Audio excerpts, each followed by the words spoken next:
Hello and welcome back to my channel. Today we're going to be talking about student voice and how I incorporate student voice in my classroom. This is one of the ways, and it's through my student assessment folders, and we're going to chat a little bit about that and what that entails. Student voice in a classroom is so important because students need to know that they're seen, heard, and have some sort of autonomy over their learning and their success as well. To the shelf.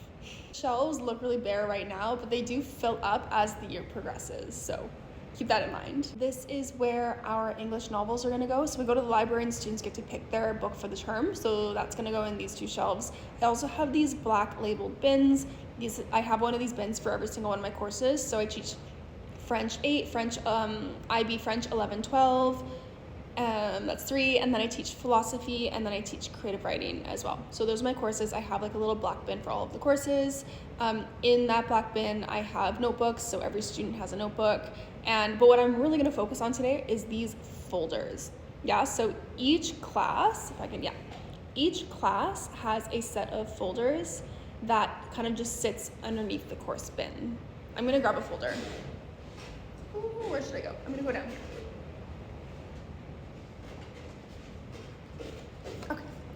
This is a student assessment folder. Every single one of my students has one of these. This is where I will put all of their assessments for the year. Okay, so I'm talking summative assessments. I don't do quizzes in my classes. I don't do tests in my classes. These are different kinds of tasks, and I can make another video on, the kind of assessments that I do. But let's take philosophy for an example. This student is in my philosophy class. In my philosophy class, we do things that are called reflections. We also do podcast assignments. Every single term, we do one essay. So when a student completes this task, this assignment, this assessment, always done in class, by the way, then I will mark it. I will use my rubrics. I will highlight the rubrics, kind of let them know where they fall on that rubric. They don't get a percentage. They don't get a grade. Again, I can make another video explaining all of that, but this assessment goes into this folder. So by the end of the year, this folder is pretty thick. It's filled with all their assessments. So we do like 3 or 4 reflections a term. We do a podcast every term. We do an essay every term. And then here and there, we do kind of like a one-off assignments in class. But all that assessment goes in here. And so I tell students, like, if it is report card time, and if I need just like a little memory refresh, then I will look in this folder at your assignments. Of course, I also have a grade book. I have a grade book. I write everything in my grade book, but students know that all of their assessments are in their folder in class. So the assessments do not go home until the end of the year. They stay here in their folder in class. I also reuse these folders almost every year unless they're like really tattered, but this one used to be someone else's, and now I just put a little label and it is going to be for someone new. Here comes the really important part, and this is why this system is successful for me. Students get to add to this folder as well. It is not just me. Summatives have to stay in here. That's a rule. However, we do a lot of work in class. We do a lot of in-class assignments, in-class reflections, in-class whatever. We do a lot of stuff in class, right? And so if a student feels that what they produced demonstrates success, demonstrates growth, demonstrates skill, all that good stuff, they can ask me and they can say, Miss Kate, can I put this in my folder? I'll always say yes. But I like when they ask me, so I know I make like a little mental note, like when I'm doing report cards, go in and check, right? The work that they put in here has to be done in class. I have to like witness them do it. But if they feel that something represents growth, skill, understanding of the content, then it can go in here. And that way, not only is it just their summatives, but also their own voice, their own contributions, and they know that when I'm doing report cards, I'm going to go in, I'm going to look at what they've produced, and I'm going to consider it. I'm going to take it into consideration, because we don't all succeed in a test environment, right? We don't all succeed super well under pressure. And so giving students multiple opportunities to show their learning, I think, is really important in a classroom.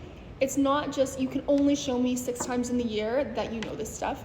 That's not realistic, and I don't think that's conducive to like a healthy relationship with education, and I don't think that's good for like the mental health and well-being of students. So if they know that they have voice, they have autonomy and control over their grade, then I think that's really good, and I'm gonna do that. I'm gonna facilitate that. I'm gonna foster that, right? These folders, as well as their interactive notebooks, which I'm gonna have to do another video on, are all evidence of student learning. So if I'm doing report cards, then I can go into their folders, I can go into their notebooks and say, this is just evidence, right?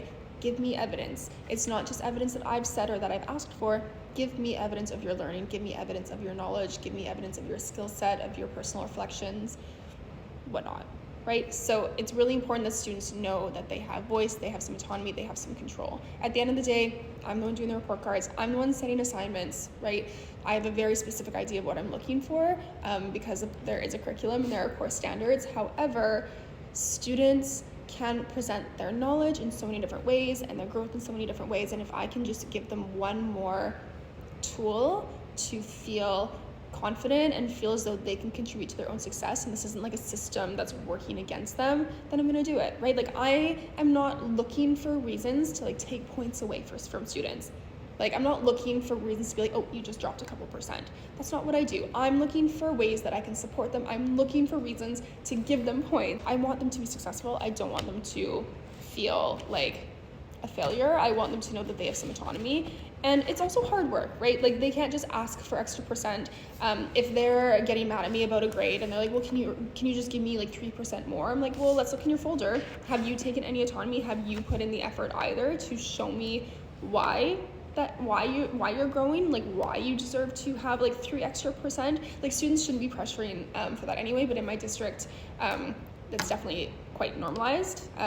So I can also just look in this and be like, okay, well, in order to get an extending grade, have you shown that physical reaching for more? Have you put in the effort to contribute, to provide me with even more evidence of your success? Yes or no? Just stay on the shelf all year. At the end of the year, they take them home, and yeah, that's kind of one way that I get student voice in my classroom.